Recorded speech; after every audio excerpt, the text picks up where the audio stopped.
Every person alive has a door inside them. Most people don't know it's there. Some people know it's there, and spend their entire lives making sure it stays shut. But there are some people, a rare and broken and beautiful few, who hear the knock.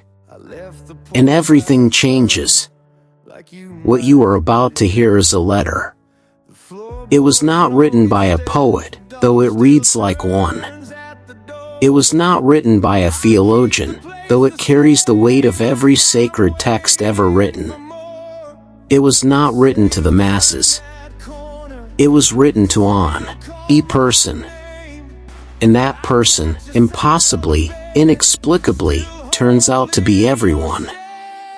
It begins, as so many of the most important things in human history begin, with someone who almost didn't say anything at all. Miriam's story is one of 5 stories at the heart of this film. Each story begins in a different place, in a different language, under a different sky. Each story involves a different kind of running. And each story ends, or rather, begins again, with the same letter. The letter is called, simply, To the One I Love. And the first time most people encounter it, they assume it was written for someone else. That is the first thing the letter dismantles. Daniel Chase had been sober for 11 days when he found the letter. He had been using methamphetamine for 7 years. He had lost, by his own count, 3 jobs, 2 apartments, 1 marriage, and somewhere in the middle of all of it, himself. Grace Achebe had attended church faithfully every Sunday for the entirety of her adult life. She served on 3 ministry committees. She gave generously. She prayed daily. And every single day, she went to bed with the quiet, unspoken verdict that she had not done quite enough. Elijah Mwangi lost his mother to cancer when he was 19 years old. She died in the same position he had watched her pray in since childhood, kneeling. She had asked God for healing. She did not receive it. And in the silence that swallowed her death, Elijah concluded, as clearly and as rationally as a young man in unbearable pain can conclude anything, that there was no one listening. 5 people. 5 continents. 5 different kinds of fracture. And 1 letter that found its way, through a series of circumstances that each of them will describe, and none of them can fully explain, into their hands at exactly the moment they most needed to receive it. This is the story of that letter. This is the story of what happened when they read it.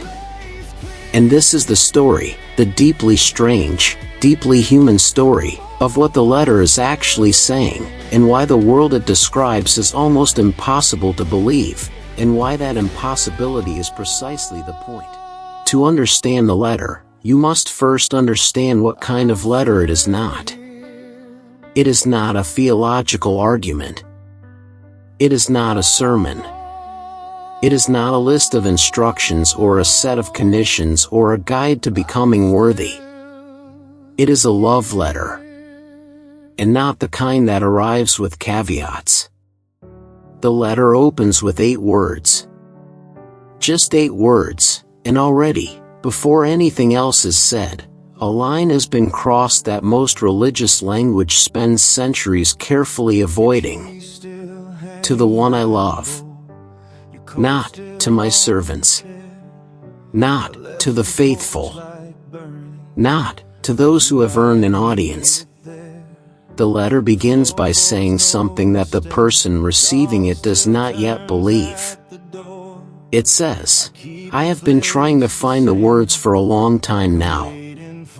Not because I didn't know what to say. I always know. But because I wanted you to be ready to hear it. Pause on that. The speaker, the voice behind the letter, has been waiting.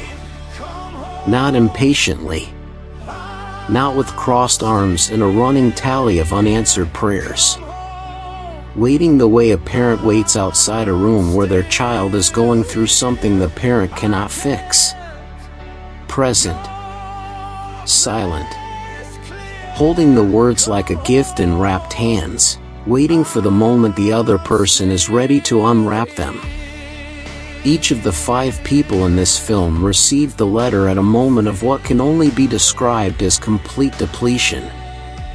Not sadness, exactly. Not crisis, exactly. Something quieter and more total than either, the moment when the performance ends. When the last costume falls. When the version of yourself you have been maintaining for the world finally, exhaustedly, sits down. The letter, as it reaches its second movement, does something that very few sacred texts dare to do. It undoes the image. It says, "You have this idea of me that I need to undo." The speaker knows, before being told, exactly what image the recipient carries. This idea that I'm somewhere far above you, arms crossed, keeping score, waiting for you to earn your way back into the room. And then the speaker says something that is, by any reasonable standard of religious language, almost radical. That is not who I am to you. The letter then introduces a scene. A story within the letter. A story most people in the Western world know in some form. The story of the prodigal son. The story of a father who runs. I am the one who runs. You know that story. The father who sees his son while he is still a great way off and cannot wait, cannot stand still, cannot maintain composure, who lifts his robe and runs. The letter does not let this image remain abstract. It does not allow it to sit safely in the category of parable. It pulls it forward across 2,000 years and plants it in the present tense. That is me. That is what I do when I see you turning back toward home. It shifts, in its middle movement, to something unexpected. Something that has caused more than a few readers to stop and reread the passage, to make sure they understood what was being said. The voice in the letter begins to speak in the language of romantic love. And then, even more strikingly, the letter invokes the Song of Solomon. A book that has puzzled theologians and delighted poets for 3,000 years. A book of erotic poetry, housed in the center of the Hebrew scriptures, that almost didn't make it into the canon at all. Arise, my love, my fair one, and come away. I said that. I meant it. I mean it about you. This is where the letter makes its most counterintuitive move. Because up to this point, a careful reader might have been able to categorize it, to place it in the familiar territory of Christian devotional writing. Comforting. Well-meaning. Slightly predictable. But the Song of Solomon passage cracks that category open. But the letter does not leave the reader in the beautiful. It is not a letter that only speaks to the high moments. It knows about the low ones. And it goes there deliberately. You have been so tired. I know. I have watched you carry things you were never meant to carry alone. The letter speaks to the specific geography of spiritual abandonment. Not the general idea of loneliness. The precise coordinates. I was in the quiet. I was in the 3 a.m. I was in the moment you felt most alone. And most convinced I had left. I had not left. I do not leave. Here is where the story changes. Here is where the letter, which has been remarkable and strange and beautiful and disquieting, becomes something else entirely. Something that requires you to sit with it for a moment before you can continue. Because we have been listening to this voice. This voice that knows everything. This voice that watches and waits and loves without condition. This voice that runs. This voice that sees you across the room. And up until now, it is possible to receive that voice as metaphor, as the language of the spiritual imagination, as devotional poetry of the highest order. But the letter does not let you stay there. It makes a claim, a specific, historical, staggering claim. The kind that looked at everything you would become, every beautiful moment, every devastating failure, every night you would spend wondering if I was still there, and said, yes. Still yes. Always yes. The voice in this letter is not metaphorical. The voice in this letter is making the claim that the love it describes was not merely felt. It was enacted. In history. At a specific place, at a specific moment, in a specific and irreversible act. We will return to each of these people and the specific shape of what the letter did in their lives. But first, there is a section of the letter that demands its own attention. Because up to this point, the letter has been extraordinarily kind. And now, it turns. Not against the reader. Never against the reader. It turns against the voice the reader has been mistaking for God's voice. Every person in this film, at some point in their story, describes the same experience. They describe a voice. Not the voice in the letter. A different voice. The one that arrives not in the quiet of 3 a.m. in the tender sense, but in the accusatory sense. The voice that is not gentle. The voice that does not come to comfort. The voice that catalogs. The letter makes a sharp and important distinction here. One that, based on the testimonies gathered for this film, almost no one had encountered before, stated this clearly.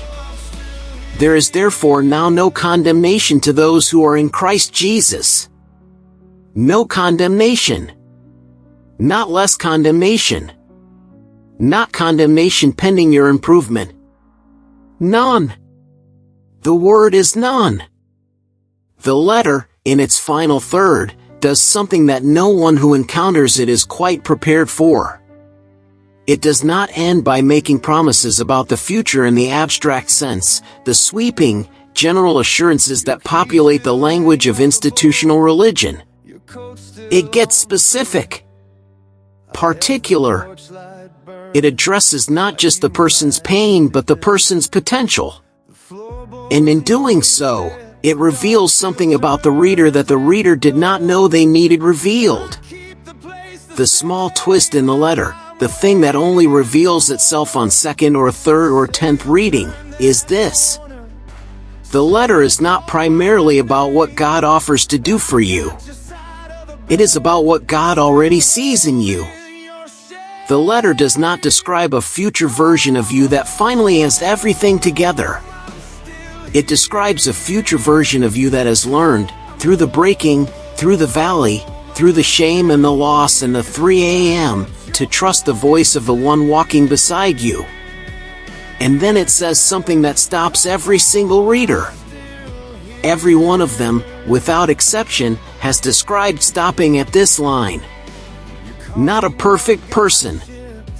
A person who knows my voice.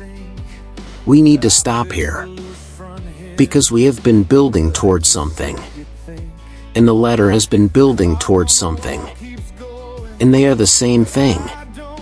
And it is not what you expect.